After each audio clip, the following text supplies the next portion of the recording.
Hey everybody, welcome. I'm super excited for this webinar. This is a collaboration with Chine Coaching and Argo to help you guys learn everything about visa interviews. I'm super excited. We've got Mandy here representing Argo. We've got some great tips and information for you guys, and we're going to do live Q&A at the end. So this is your chance to ask your burning questions to a former U.S. visa officer who's served around the world, and their colleagues have done millions of interviews with countries all over the world, probably from where you guys are applying for as well. So as we get started, tune in, get your coffee, your chai ready. We're gonna have a great webinar today. So thankful you guys are joining us. I'm here in Dallas. Mandy, where are you tuning in from? I'm actually in Silicon Valley in California. Awesome. So the Bay Area, as in India, they say, that's my native place. I was born and conquered. And That's so right. love the Bay Area. And Mandy, just kick us off by introducing yourself. Yeah, Robert, thank you so much for having me. I'm so excited to talk to you, all of you today about the US visa interview process. I know it's something that, can seem very intimidating, and a lot of times people don't really know how visa officers think. So hopefully today I can help you dispel some of those myths and let you know, answer all of your questions. So I am a former visa officer. I spent 7 years with the US Department of State. I have worked at the US Embassy in Beijing, China, the US Consulate in Matamoros, Mexico. That actually is a border post for those of you that might know. So it's really interesting because when I worked there, I got to see some, student visa issues for students who don't like to go back to their home countries. Students in Texas like to drive down to the border, go to the consulate to get their visa stamping. So that was a really interesting time. And then I spent my final 2 years at the US consulate in Hong Kong, where I not only made decisions on non-immigrant temporary visas like student visas, but I also spent some time managing the immigrant visa and green card unit. So that was really interesting as well. So every type of visa I've probably done. I've seen every type of weird scenario, unique situations, you name it. And I can probably give you guys a fairly good assessment of how visa officers in general think about cases like yours. I love it. And again, I'm tuning in from here in Texas. Mandy's in California, but tell us, where are you guys tuning in from? Say your city, your state, your country. Where are you guys watching from? Would love to see where we're getting our audience, and great questions. Which countries are being represented today and where those questions are coming from. And Mandy, do you speak other languages as well? Did you have to learn languages to be a visa officer? That's a great question, Robert. I do speak Mandarin Chinese, and that is actually my native tongue. Cool. I was born in Shanghai, China, and I actually, surprisingly enough, I remember my visa interview because I was 7, and I thought it was so cool when I walked into the Shanghai consulate that there was a very tall, long-haired Caucasian man who spoke Chinese, which just kind of blew my mind as a 7-year-old. Also, July 4th is about to come up, and I'm very proud, I guess, to be from a country where I had a visa interview once, and then I was able to represent my country as a US diplomat. So that was such a cool experience to have that come full circle. Yeah, that is amazing. So we're going to go ahead and get started. Mandy's going to share some of her journey and experience as a visa officer, share some issues and tips and prep for you guys, and then again we'll do Q&A at the end. And I just want to say, if you guys have watched any Chine coaching videos before, you know how passionate I am about networking, and this webinar would not have happened without networking. One of my friends from my undergraduate college in Tulsa, David, I knew he worked and taught English in Asia and a few different countries. He actually became a US visa officer himself. And then he's the one that saw me in Chine coaching and recommended Argo. And so it's all about networking that these incredible opportunities happen. And so let's start off. Mandy, you kind of tell us your journey of how you actually became a US visa officer. Yeah, so it's really interesting to become a foreign service officer. So that's what we're called. It's sort of technical speak for becoming a US diplomat. You actually have to take a test. It starts with a test. You take the test. It's a very long journey. If you pass the test, you have to write a series of essays. Then you have to go in for like an all-day interview. And if you score high enough, then essentially you get an offer from the US government to become a US diplomat to serve on behalf of the country, which is obviously, something that, it's public service. People are really proud to do this. And then usually, depending on, you can select from 5 different cones as a US diplomat. And one of them is called consular cone, which basically means that most of the work in your career will be spent doing, visa work, American citizen services work. It's also the work where you have probably the most interaction with the local country where you're working in. And so that attracts a large portion of people who are interested in becoming US diplomats. And then usually, once you go in for your formal training, you figure out what country you're going to go to, then you're sort of off and you might be on the visa interview line in just a few weeks' time once you arrive in the country. Actually, sometimes even the same week. So China was where I went first. It was a really exciting place to start. What we call the visa mill, which means, it doesn't sound great, but it basically means it's very, very high volume. Tons of visa applicants come in. Before the pandemic, what I saw when I was there was we regularly had over 4,400 visa applicants walk through the embassy consular section every day, and every single one of those people had to be interviewed. And it's similar in places like India. It's similar in places like Brazil and Mexico, just very high volume, tons of people. And we have to make decisions fairly quickly. Definitely. And now tell us, I think you mentioned several countries you've served in. Kind of where have you served as a visa officer, and for how long? Yeah. So when I joined the State Department, traditionally you only have to do 1 or 2 years as a visa officer initially. But when I joined was when we had a real demand for visa work. There was just so much more interest in students coming over to the US. So I was probably more of a non-traditional visa officer in that I spent all of my time doing consular work, even though I joined as a public diplomacy cone officer, which is more involved in press work, talking to the local community, working with Fulbright programs, things like that. But instead, I spent all 7 years basically doing visa work, which it was a really hard job, probably the hardest job I've ever done, because you knew how important every single one of those decisions you were making was, but we were under a lot of time pressure. And so, I worked in China, I worked in Mexico, I worked in Hong Kong. I think doing visa work in all of those different places also made me realize that visa officers really everywhere think alike. Of course, it helps that we have the background of the country where we're working in, but we really have we have our own culture of how we make these decisions. We all understand the time pressures. When I was in China and Mexico and Hong Kong even, I was probably making a decision on a visa every 2 to 3 minutes. And this is for temporary visas. Immigrant visas take a little bit longer. You delve a little bit deeper, but non-immigrant visas are very, very quick. And most people who are applying for their visas for the first time don't realize that you really only have like 2 to 3 minutes in front of the visa officer. And sometimes even less time than that if there are certain things that you don't even realize that, there's red flags in your case. And we're like, okay, this guy's an easy refusal. That's 30 seconds. So as a visa officer, you're put in this unique position of making decisions that are super important, but you have to make it really quickly. And that's really why it was so difficult and very exhausting.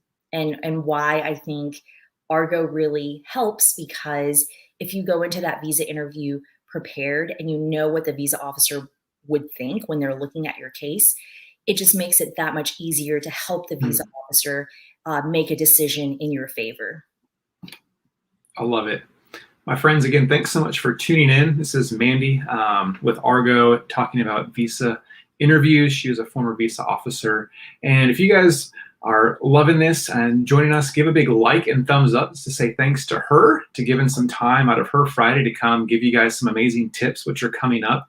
And if you have a friend who's preparing to go abroad, to study abroad, to work abroad, has a visa interview come up, go ahead and text them, send them this link so they can join us, because we're going to be doing live Q&A at the end, and we want to help as many people as possible. So be sure to share and invite your friends to join this session, because we're just getting started. All right, Mandy, let's talk about the highlights and challenges that you have faced as a visa officer doing these interviews and helping people in their journeys. Yeah, I think the highlight is definitely just how many people you get to talk to. For me personally, because I was born in China and I hadn't lived back there, to go back as a representative of the United States government, that was a huge honor, but also getting to have a lot of conversations with locals who, have plans and dreams in the United States, whether they're planning to, go to Disney for the first time, which is exciting, or yeah, lots of Disney lovers overseas. Oh yeah. Yeah, I love Disney as well, so I totally understand. But also, people who have studied and, they're ready to go spend 4 years or even more in the United States, getting their dream education.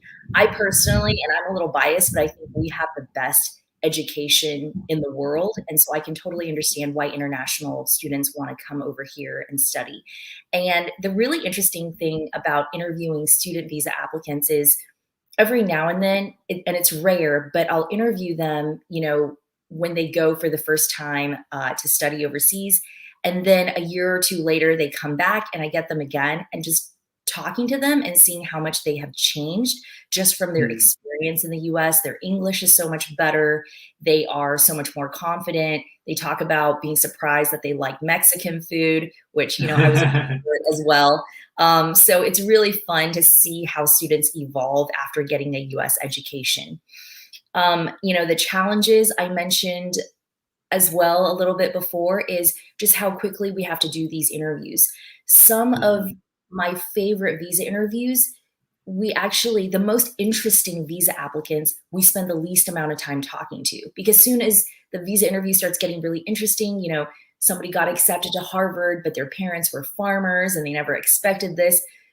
Once you know that, they are a credible student and they have made all these plans and you believe that, that's time for the interview to end, because you can approve them. Whereas I really want to get to know them more, and we can't. Yeah. In some of the cases that you have to spend a little bit more time with, it is more about whether or not this person is eligible for a US visa. So you're not really talking about fun things, like really getting to know them. So I know that was always a little bit frustrating for me.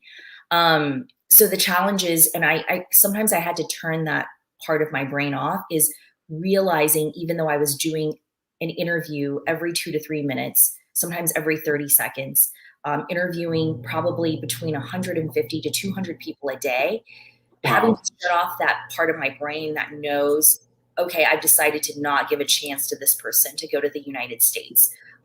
Just because I think if we absorbed all of that, it would be really heartbreaking for us and really hard to do our job day after day. So after a while, you do become a little bit more desensitized, and you're just like, okay, this is my job. I'm here to, figure out what this person's motives are. Do they qualify? And then just take it as a job and go as quickly as I can. Yeah. As fun it is learning about those people, you can't get too emotional, relationally attached to everybody. Otherwise you couldn't get your job done. But I'm sure there's incredible stories that you come across every day. Yeah, absolutely. All right. Well, let's talk about some of the common mistakes that students or people that are going for tourism, work. I know most of our audience here are students or people who are coming on a work visa. What are the common mistakes that you see people during those interviews? Yeah, we saw a lot of mistakes all the time. So I think one big mistake is visa applicants, for some reason, they like to come up to the window and they like to shove all of their documents through that window. And I think it's mostly because people get really nervous. They spend a lot of time preparing the paperwork and they think, well, everything is on paper. If I push all of this through, then I don't even actually have to say anything to the visa officer and it'll present the case for me. And that is just not true. And so the number one tip I would give is don't shove all those papers through the window. The officers hate that. And also knowing that it's really not about the documents. It's not about the paperwork, even though everybody thinks that's what it's about. It's about how you engage with the visa officer, how you talk about your situation. And yes, the paperwork might be important because they might ask to see something, but I would say about 80% of the process is the visa interview and how you talk to the officer and how you take those few minutes to really advocate for yourself and present your situation in a way that makes sense to the visa officer. Definitely, definitely. So Let me think if there's any other common mistakes. yeah. I think something else is when people prepare in a way, like I'll give you an example. When they dress in a way that doesn't make sense for their situation. Mm, So I love this story. It's actually my colleague Ben's story. He's also an ex-visa officer, but he had a friend who was applying for a visa, and he was a skateboarder. He was one of the renowned skateboarders in China, and he was going to the US to have meetings with a skateboarding company. okay. But he was preparing for his visa interview, and he was planning on buying a suit. This guy has never worn a suit before in his life. He has like tattoos on his arms. You know, he clearly is not the kind of guy who wears a suit every day. Had the skater look. Yeah, exactly. And at Argo, we would tell somebody like that, you know, do not wear a suit because that clearly is not who you are. It's not authentic to who you are. So you want to paint a picture that's authentic to who you are as a person. But there are a couple of caveats. I would say, you know, make sure that you are like clean and showered.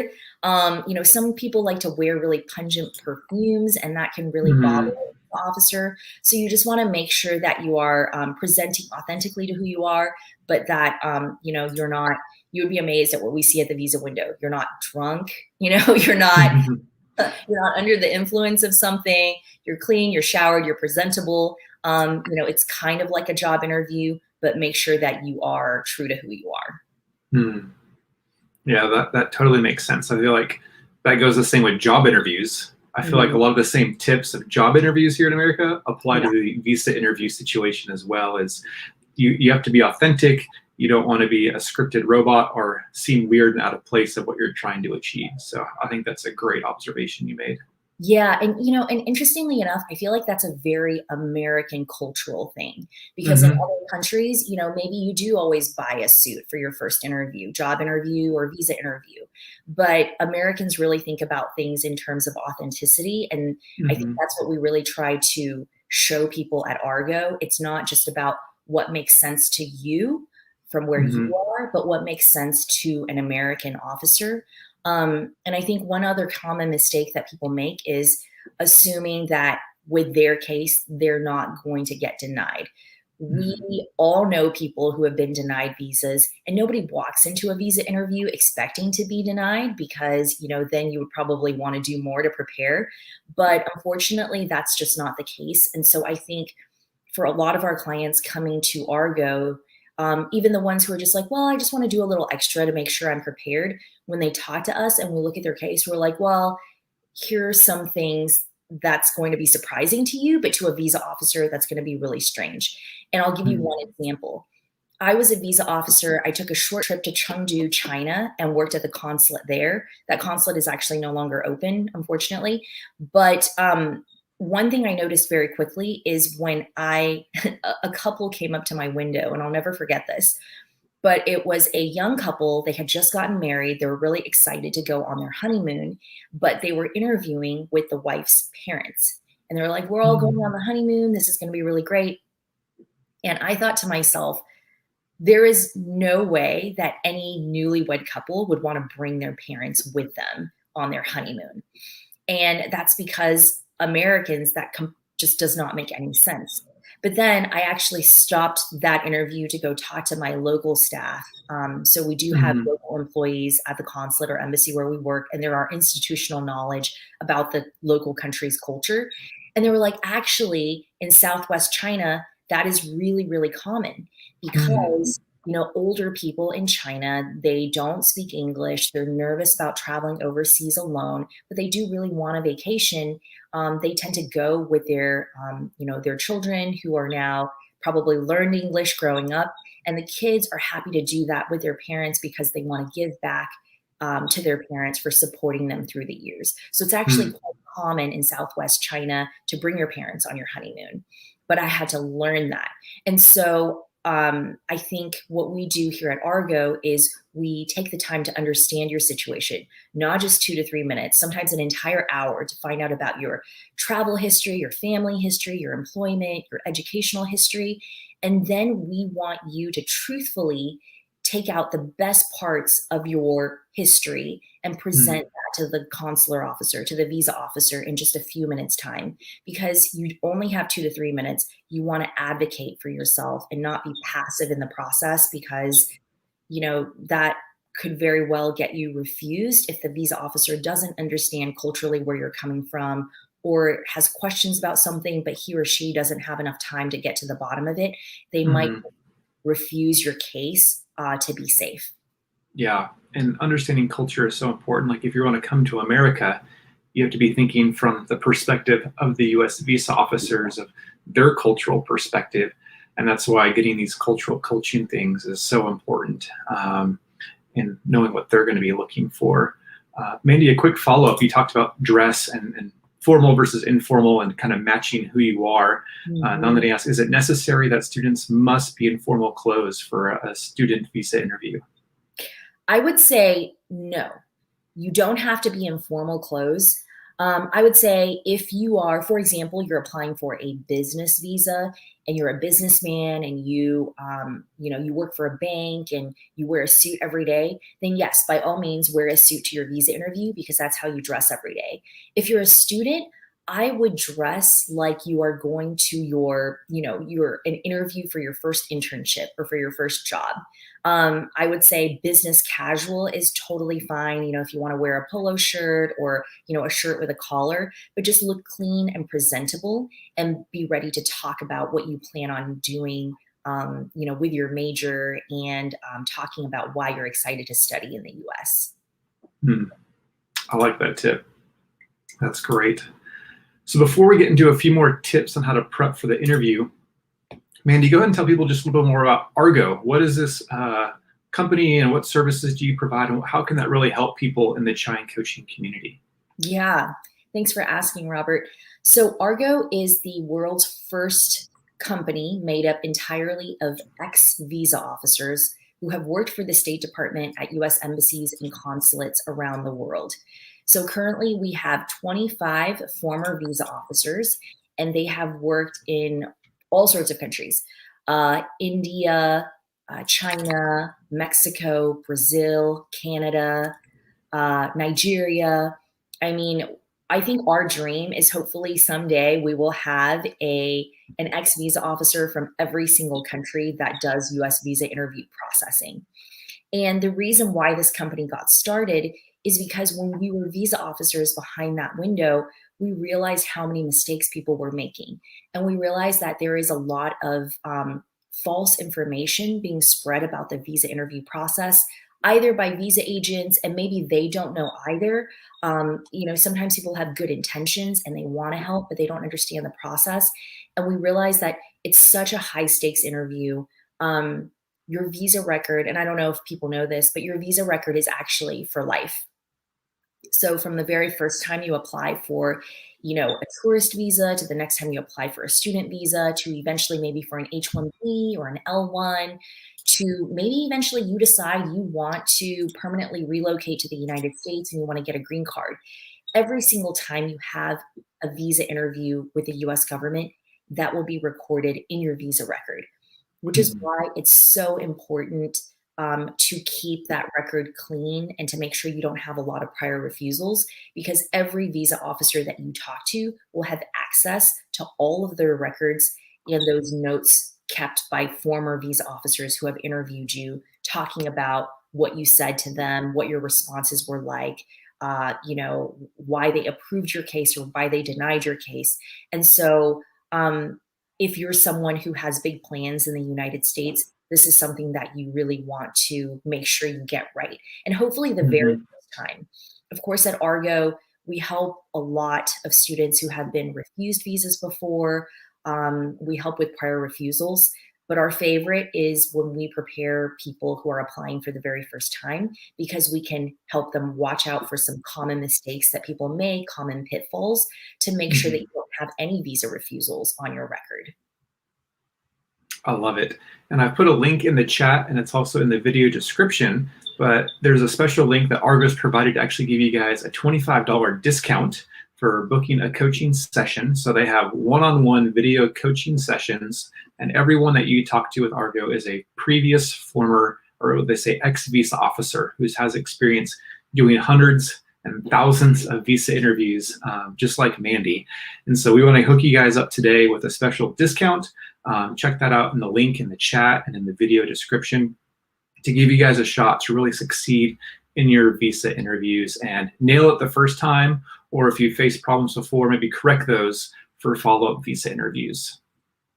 Yeah, and one thing I want to mention, Robert, is we actually have 3 former vice consuls, former visa officers who have worked in Mission India. I know a lot of your audience is from India, so we have a lot of India experience.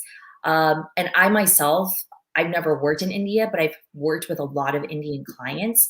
And I think it's just because all visa officers understand our process so well that we can help people who are applying in other countries. But we do understand the India market really well. Great, great. Yeah, you guys have such great experience, great success stories, and we want to hook you guys up with a little discount as well for attending this webinar. So thanks for coming. Now let's get to some more fun content to help you guys. But what are some of the maybe top couple tips you would give to someone who's wanting to prep for an interview, especially their first time? I would say the first time you're applying, just make sure that, here's some tips. Make sure that your responses are not memorized. I know many students, they're so nervous about this first interview. They like to, have a script. Maybe they think they're going to be asked certain questions. That usually doesn't work. We can immediately tell when somebody has had their responses memorized. And a lot of times actually during visa interviews, student visa interviews in particular, we will like to throw in kind of a curveball and ask you a very strange question just to make sure that you're actually listening to us. We might ask you what you had for breakfast, or, what some of your hobbies are. And if you just keep going on your script, and this happens a lot, actually, people will say, I chose this school because of this reason, but the question I asked was, what did you have for breakfast? That will tell us that you're listening. And number 2, maybe you don't really, you're not really telling us your real response, but you're just memorizing something. So definitely make sure that it's not memorized. The other thing is, it's really hard actually to give one size fits all advice, which is why Argo is so valuable, and we work with you one-on-one to find out the personal situation. But I think the one piece of advice I can give that will actually encompass everybody, every type of person who's applying for a visa, no matter what type of visa you're applying for, is your situation has to make sense to the visa officer. And I know that's a little bit broad, but, and I say that because, it's so important to understand the mindset of an American officer. So something that makes sense to you may not necessarily make sense to the American visa officer who only has a couple of minutes. So you really want to help the visa officer understand your situation. One other thing I would say is make sure you don't give one-word answers. It is exhausting being a visa officer. You have to ask questions all day long. And occasionally when we ask somebody, why are you going to the United States? They say, study. Then we have to ask a follow-up question, sometimes 3 or 4 follow-up questions before we can even get a concrete answer out of this person. That just makes us very, very cranky. So, people say, study. Okay, what will you be studying? Business. Okay, where will you be studying? So there's a big difference between a one-word answer versus an answer in just, 1 or 2 sentences, very clearly explains what you're going to be doing, where you're studying, what your major is. But you also, and this is why it's so hard, you don't want to say too much. We've also had a lot of clients come to us where we ask them one And they're like, blah, blah, blah, blah, blah, blah, blah, blah. This, my uncle said this, and this happened to my dad way back when, and my mom had this crazy thing happen to her, and a lot of that information is not relevant, and that also can kind of overwhelm the visa officer and confuse them as to exactly what you're going to do.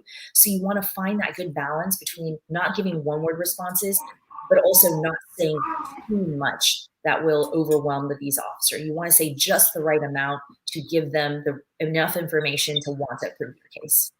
It's having that perfect balance of the right amount of information, not too little, not too much. That definitely takes practice and probably even some really helpful coaching. So yeah, I love that tip. Yeah, so I think the big tips that you guys want to walk away with is, again, don't have a rehearsed, memorized response. Be able to comfortably dialogue and communicate, and having the right amount of information to share. Not too much, not too little, but so that the officers can understand clearly what's going on, but get through that interview process succinctly. So that's right. And I think one other thing too is just having the confidence to go in there and really own your story and what you're going to do. Because a lot of times it's not really about that specific situation or that particular school or that particular major. It's about how you say it and how you talk about it. And I think that's really what we're able to help with at Argo, because once you come to us and you understand what to expect, it's much easier to be confident and know what questions might come up and how do you talk about yourself so you're putting your best foot forward instead of testing it out for the first time. That's a very, very high stakes test. And I would not, it's very risky to go in without preparing. And as I always tell international students, you're preparing for the TOEFL, you're preparing, you're applying to different schools, writing essays, maybe even doing university interviews.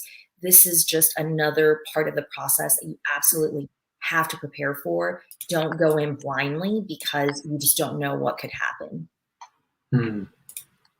Those are awesome tips, Mandy. Before we get going in the, let me throw this up here, Q&A section, I want to just tell you guys about the Chine Coaching newsletter. Just threw the link there in the chat for you guys in the video description. But if you want to be informed about future live events, webinars, and great tips, be sure to be subscribed to our newsletter. In 2 weeks, I'll be doing another session like this with an immigration lawyer here in America. Sophie, she's one of the top immigration lawyers in California, helping people with all their visa issues, getting those H-1Bs, green cards. So in a couple weeks, we're gonna be doing this again. So don't want you guys to miss out on that. And then also connect with us on social media. Be sure to follow Argo on Instagram, on LinkedIn. They have a great resources. I was checking out their social media, so you definitely wanna follow them there as well. Any other ways people can connect with you guys, Mandy? Yeah, we actually have a private Facebook group, and we put in unique insights in there that we don't put on all of our social media channels. So if you go onto Facebook and search for Argo Visa, advice from former US visa officers, you'll be able to find us and join our group. Okay, and if you want to send that to me, I can put it in our next newsletter as well. So be happy to share that with people. That would be great. All right, we are going to do some Q&A. Again, like this video to say thanks to Mandy and all the great tips that she has been sharing. I've learned so much. This has been so much fun because I definitely get a lot of visa interview questions from incoming students, and I love the messages that I get when they've gotten those visas. But man, it's a tricky, tough thing. And even if they get those admits, there's still that visa interview, which can determine and change everything. So, all right, we're going to start taking some of your guys' questions. Appreciate your guys' patience, but this has been a lot of fun. So I'm going to kind of go back here, and if you also see any, Mandy, let me know. Oh yeah. Okay. Here's, I think, one that gets commonly asked a lot from Vipul. Is it real that students get rejected if you book your visa appointment through an agent? No, it's not true. But I think, again, focus on the visa interview itself. We don't really care who you exactly book it through. We just care about the visa interview itself and talking to you and understanding your situation. That's great.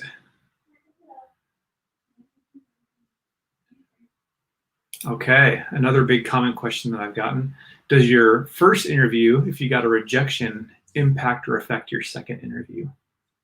It does.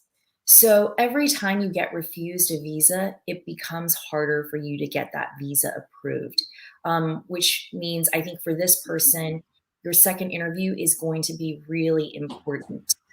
Because it's possible for the visa officer to think, okay, maybe the first visa officer didn't have time to really look into the situation. I'm going to take a second look at this person, see what I think. That interview will be so important, but you have to understand why you were refused the first time and not just go in expecting that things will be different if you don't prepare. The other thing is the State Department likes to say that every single visa applicant is getting a fresh look at their application, no matter how many times you apply.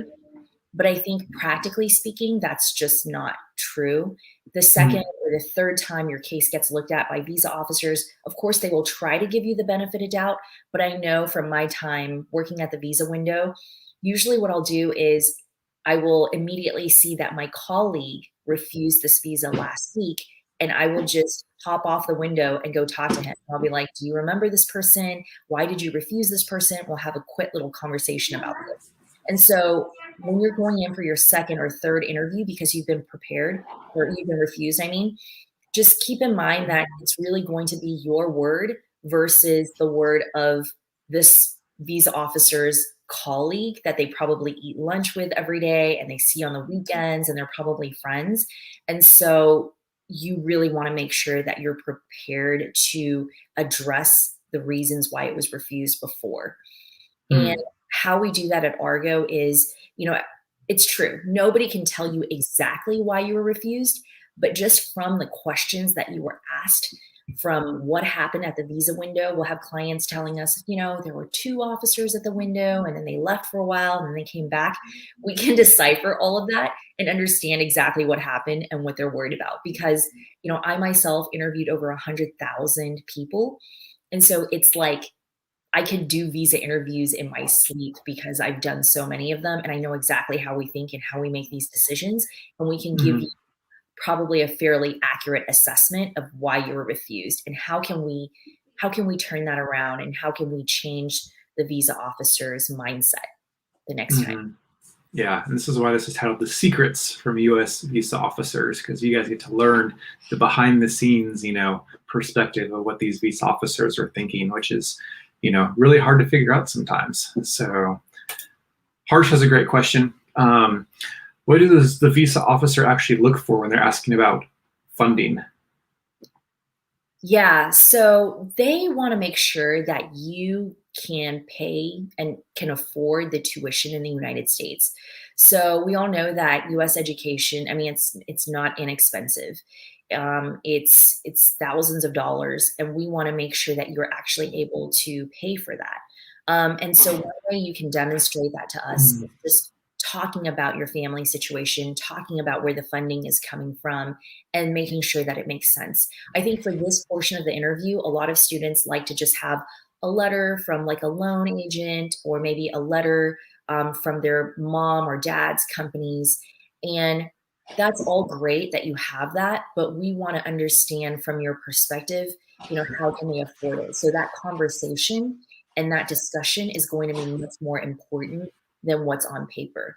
I have approved visas for people who didn't bring in any funding paperwork, just because they're able to talk about their history and their family life and what their parents do, or if they're getting a loan or how are they repaying the loan. That enough is enough to convince me that this person has thought through the process and has made plans to be able to afford the tuition. Whereas some people will come in with so much paperwork and I'll be like, well, how do you plan on paying for your tuition? And they're like, well, it's all on paper. Can you just look at this? And, don't be surprised if generally these officers say, I don't want to look at that. I just want to talk to you and understand your situation. Because we know as visa officers that papers and documents can be forged. There's a lot of black markets out there in foreign countries that will give you every single type of document you need, whether it's bank statements or housing documents or whatever it is. But what can't be forged and what can't be faked is the actual visa interview itself and the visa officer looking into your eyes, looking into your soul maybe, and understanding where you're coming from and how you have made plans to pay for your tuition.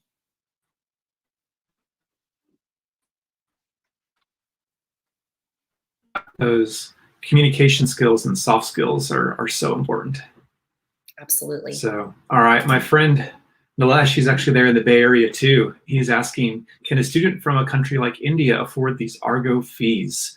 Do you want to talk about the fees? And, I know people are coming from countries where currency is different, the exchange rates. And so, yeah, how can people consider this and factor this into their budget for their going abroad journey? Yes. So I'm so glad that you asked this. So a 30-minute consultation with a former visa officer is $450 US, and an hour is $750. So we usually recommend the hour-long session for clients who have been refused a visa before, or maybe their situation is a little bit more complicated. They need a little bit more time. And so I know that this can be very expensive for some students, but you are going to the United States to study in the US. It's already kind of an expensive journey. And so this part, I think, is so important to making sure that you actually get there. You get to campus and you get a chance at that degree. And we have to pay all of our Argo officers for their time. We pay to maintain our platform. And so this is the price that it's our global price. And so it makes sense worldwide for what is an Argo interview and the value that we bring to help you prepare for your visa interview.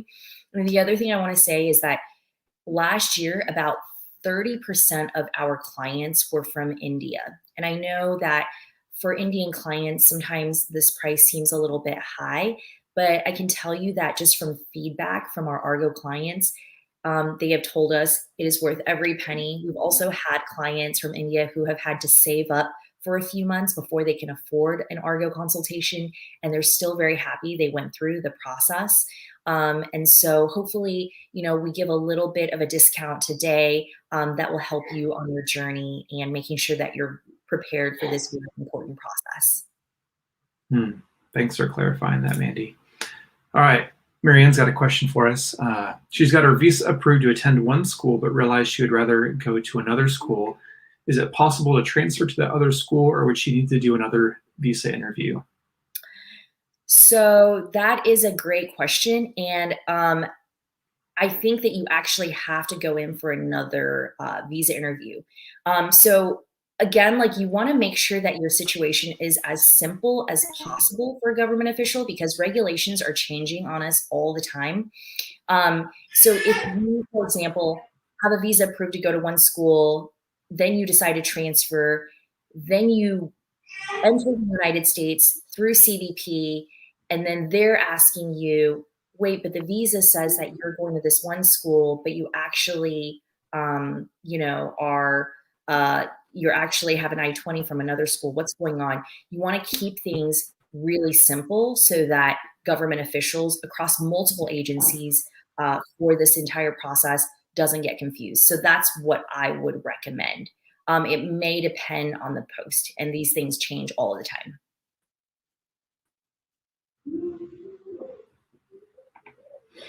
Sounds good.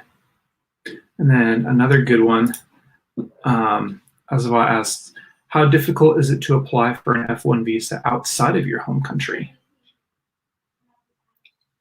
This is a really great question, and it's been coming up a lot because of COVID.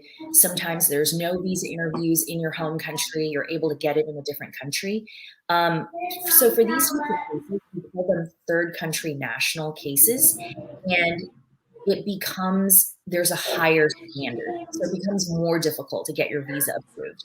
And this is because when you're applying outside of your home country, the visa officer in that other country may not have the confidence to approve a visa, because culturally what they understand is the country where they're making that decision. But of course, this is something that we help with at Argo as well. So if you're someone who can only get a visa appointment outside of your home country, or you just have a special reason to do that because maybe you are a resident of a different country, you've been studying there, work with us first, because then we can help you make sure you're prepared for that higher bar, because you're probably going to get more scrutiny from the visa officer to understand why you're applying in a third country. Those are great tips. And Aditya is asking, does a previous B1, B2 visa approval recently help the visa officer when trying to get an F1? Now, is B1, B2, is that a tourist visa? Yeah, it's a tourist/business visa. Okay. And yes, generally already having one visa category that's been approved, and maybe you've been to the US once on vacation, now you're applying for a student visa, that is a positive factor in your visa application process. Good to hear. Yeah, that's a very common question I've got a lot, is does having a previous visa help or hurt getting a F1 visa? Yeah. So, And on the flip side of that, Robert, and I'll just mention this, sometimes you'll get refused a student visa, and what people don't realize is a lot of times the visa officer will also cancel your current tourist or business visa. And it's because if you're not okay. eligible for one visa category, maybe you did something, or maybe you had a law enforcement issue in the US and you're coming back and you think that the State Department you're applying for your student visa. If you're not eligible for your student visa, you're probably not eligible for your tourist visa either. So just keep that in mind, that that could be a Okay. My friend Sanket is asking, what is your advice on preparing when one goes for stamping for the first time after getting their H-1B? Anything different with that process? Yeah. So H-1B visas, we do a lot of these. It gets very technical. So when you have your first job in the United States after graduating and you're going on for your H-1B visa stamping, we like to hear about what kind of work you will be doing. So a lot of it will be about how you talk about your position as an H-1B. Are you working off-site? What are some of your responsibilities? What will you be managing anyone, or are you entry level? These are the types of things that we like to hear about. We like to hear about some of the details of the work that you're doing, and not, a one-word answer or way too much in terms of what you're responding with. That's great.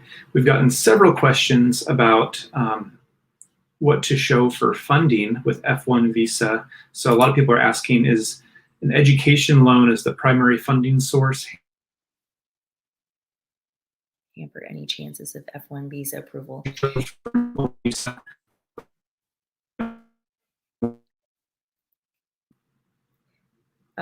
So Robert, can you hear me? Sorry, you cut out a little bit. Yeah. So no problem. I can hear you. We're good. So having an educational loan as your primary source of funding shouldn't hamper your chances of getting a F1 visa approval, assuming that you're handling the interview the right way. Most students in the United States, American students, take out loans to attend university. So this is not a new concept to us. We understand that some students need to get a loan to be able to afford tuition, because it can be very expensive in the United States. But it also is important how you talk about that in terms of, how you got this loan, how do you plan on repaying it, just giving us a little bit more details about that. But that alone should not negatively impact your chances. Gotcha. Yeah, it's all about the communication. Magda is asking about if they're having multiple sponsors, like 3 sponsors. Would that seem suspicious, or is that a common thing to have multiple sponsors for their visa and their funding? It's actually not that important how many sponsors you have, but what is important is visa officers generally like to understand your relationship with those sponsors. Why are these people sponsoring you?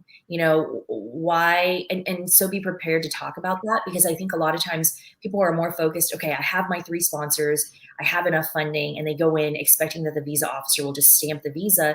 But the visa officer might wonder, why is this person, agreeing to pay $30,000 for this student's education? And it has to make sense to them. If it's a distant uncle that you've never talked to based on our interview with you, that might seem a little bit suspicious.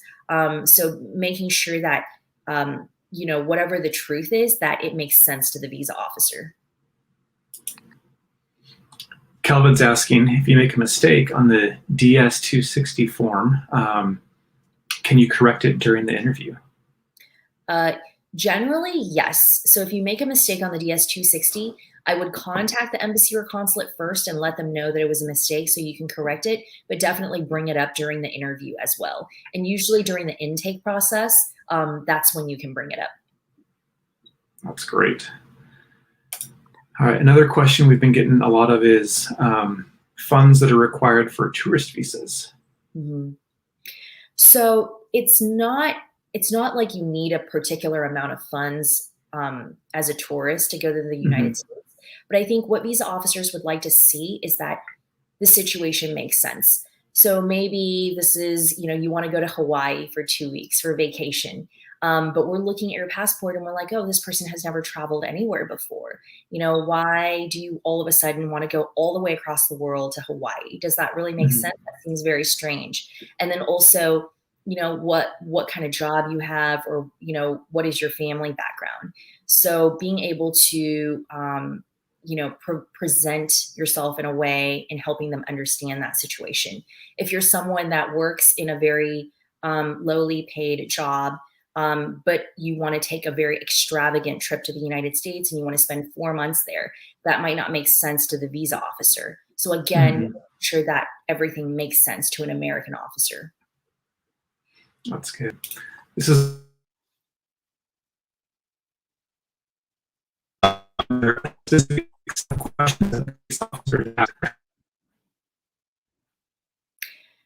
So this is a great question.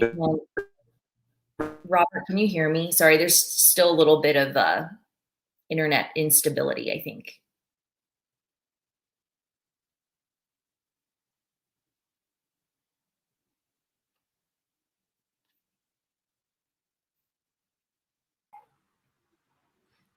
Hey, Robert. Okay, sorry about that, guys. Okay. Can you hear me okay? Yes, I can. Okay, great. So yeah, the question is there any specific set of questions that visa officers ask, or the specific things they're targeting on? I think I know what you're going to say about this, but would love for everyone to hear. Yeah. So generally the questions are targeted towards what type of visa a person is applying for. So if you're applying for a student visa, then we most likely will ask you about your plans in the US at the school. What will you be studying? So make sure that you're ready for that.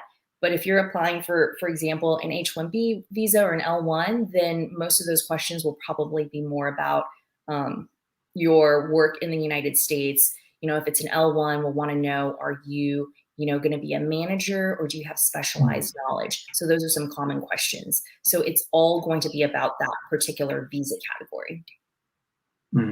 That's great. And then the common question I get is about rejections. People ask, how do we find out why we're rejected after giving the rejection under Section 214B? Yeah. So Section 214B is, if you've ever been refused a visa, you've likely gotten that slip that says you're rejected under Section 214B of the INA. And what people don't realize is that it actually is very broad. It covers everything. So it just basically means that the visa officer does not want to give you a visa for some reason. They don't think you're eligible. They don't know if you're credible or not. They have some doubts about why you're going to the United States. And there's no real way of knowing why you were refused a visa unless you can get into the government system and look at the notes and see why you were refused. But the best way to do that is actually having an Argo consultation, because once we understand what happened during the interview, what types of questions you were asked, what responses you gave, any other actions by the visa officer, we usually can take a fairly accurate guess at why you were refused and what parts of the visa application process that you need to sort of do better on in order to pass the next time. That's great. This is a good one from Ujwal. Another big common question I get is the impact of changing their major. So say they studied computer science, but they want to do, management course, or, go from electrical engineering to computer science, or I don't know, changing their majors or degree from undergraduate to master's or something like that. Does that impact anything? I think it will probably generate some questions from the visa officer. You know, if you went from like computer engineering and all of a sudden you want to get your master's in art history, then we might want to know why you're making that change. And again, it's all about how effectively you're engaging with the visa officer. You know, a lot of things change when you're when you're a young person and you're trying to decide what you want to study for the rest of your life. So of course we understand that majors can change. Sometimes your interests can shift. Maybe you started taking the classes and then you realize you hated that major. But what we want to understand from you is how you came to that decision. Not necessarily the fact that you did it is a red flag, but we want to know why. Yeah, I think in general in America, it's very more normal here to change your degree or your focus of studies compared to other parts of the world. So that's a common thing, but just being able to communicate why you're doing that seems like to be the important part. Yes. Ooh, here's a good one. They're asking about how can they respond to, do you have relatives in the US? You know, that can be a good thing, that could be a bad thing. You know, what are visa officers thinking about this question? That is a really good question. So the perfect response for this question is always to be truthful. If you have family in the US, if you have immediate family members in the US, you always want to disclose that on your DS-160 form because sometimes they might already know. And so if you're not being truthful, and how visa officers think about this is the second they discover that you haven't been truthful about one question, they think, well, I can't believe any of the responses that this person has told me because you've shown to me that you're not a credible person. So you always want to be honest. You always want to be truthful. But it is, again, all about how you explain the situation with your family in the US.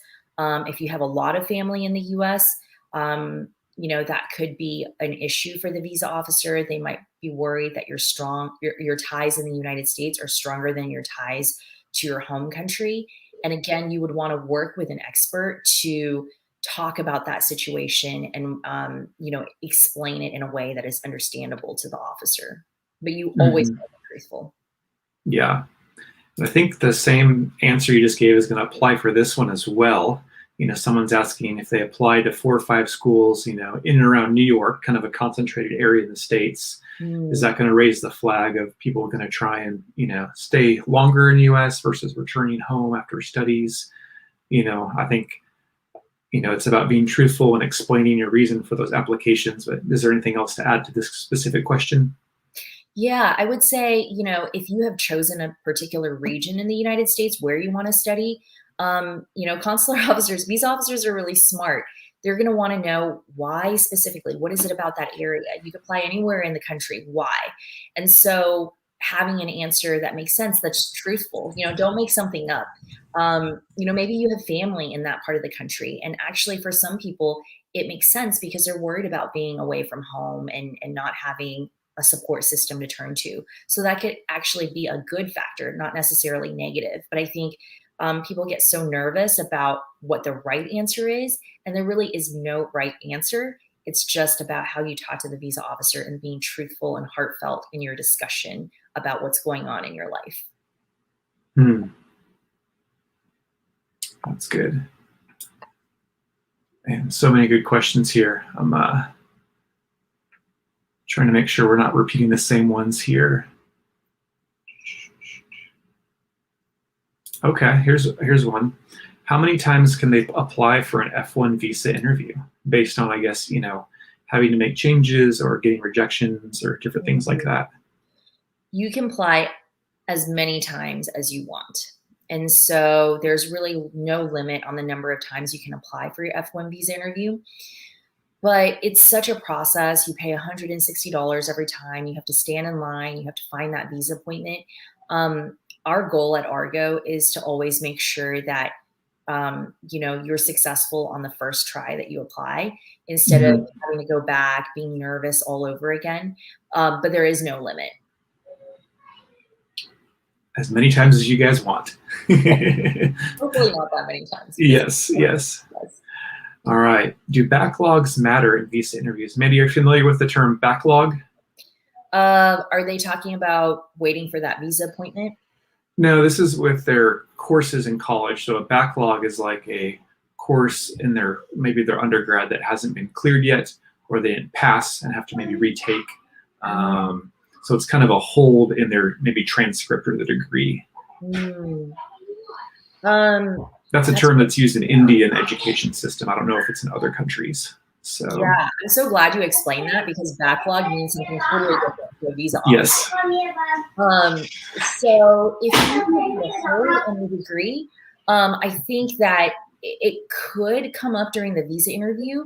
So you'll want to be able to explain that in a way that's really understood by the visa officer, if they ask about it. If they don't ask about it, it sounds like maybe it's something that's just pending, but it'll get approved soon. I would bring that up because it'll probably confuse the visa officer. If they ask about it, just make sure that you have an answer that's short and concise.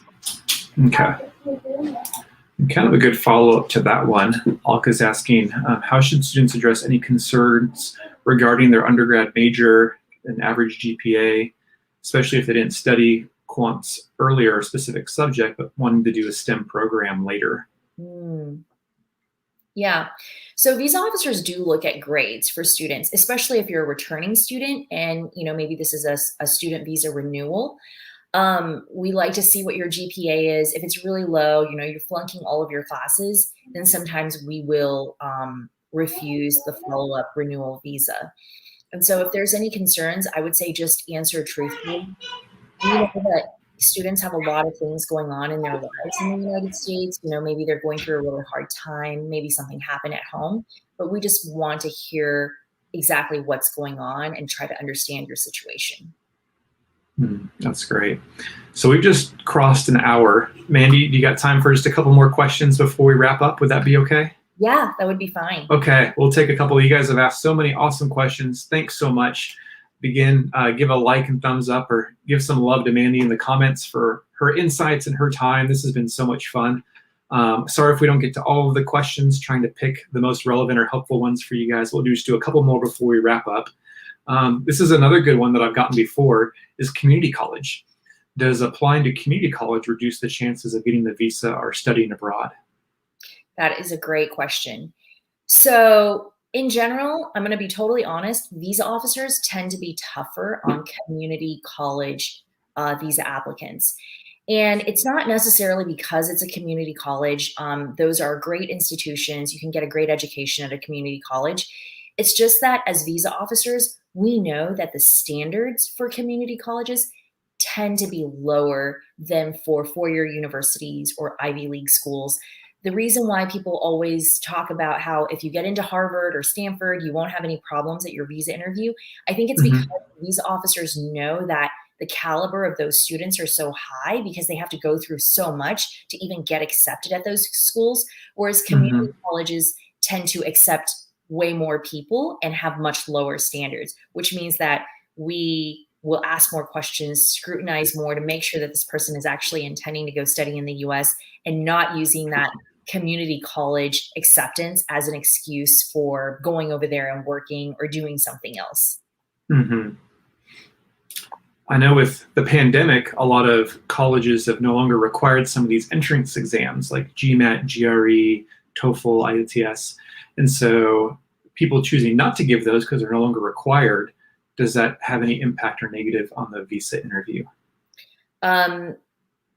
It might, but I think it has been such a weird year, and not being able to take those exams, I think, is a pretty good excuse for not having those exams. So I think just being able to explain that in a very clear way to the visa officer why you didn't have that exam score, or, you know, the school changing its policy. That's great. Oh, here's a good one from Ashwini. Having a child of 5 years old and planning to do a master's abroad, would that impact a visa approval rate? I don't think so. You know, people have kids all the time when they're into their master's programs. I don't think that affects it. Okay. Yeah, I mean, people do their masters later on in life, and so family and children happen. So that's a normal thing. Yeah, the visa So, officer might ask about that. They might say, "Oh, I see you have, young children. What are your plans? Who's going to help you with childcare if you're in the middle of studying for exams?" And just be truthful. mhm. Let's see, I'll pick one more here that we can wrap up with, something that we haven't talked about yet. Okay, this might be an interesting one. Jeffrey's asking, does managing a family business and not a government job impact your chances of getting a student visa? I don't think so. Having any type of job is fine when you're applying for your student visa. I think the immediate question that came to my mind when I saw this question was, well, if you leave and you're studying in the US, who's going to be managing your family business then? You've Mm-hmm. been running it. So, make sure you are prepared to answer that question. Um, and yeah, as long as it makes sense and how you handle that visa interview. Awesome. Well, you guys, we're going to wrap it up there. Sorry if we didn't get to all your questions, but Mandy, this has been incredible. Thank you so much for spending your time. Do you have any final closing words that you want to share with everyone that's been hanging out with us today? Yeah, absolutely. We welcome you to the United States. I know that sometimes when you go in for your visa interview, visa officers can be a little bit cranky. They've already been talking to so many people.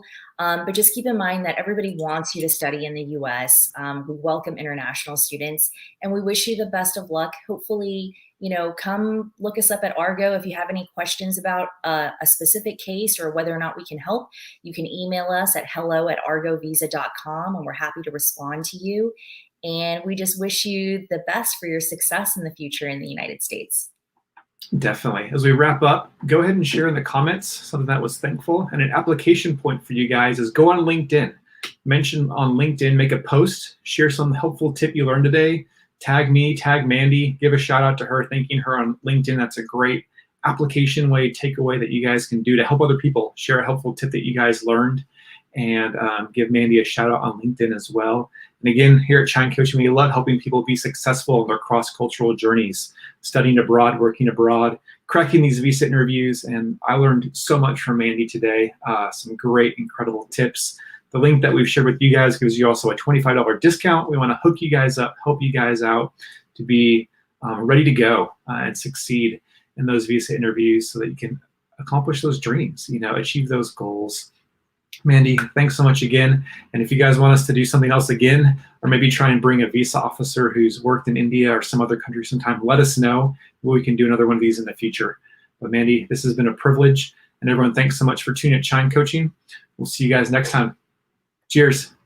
Thanks so much for having me. Thanks, everybody. Talk to you soon.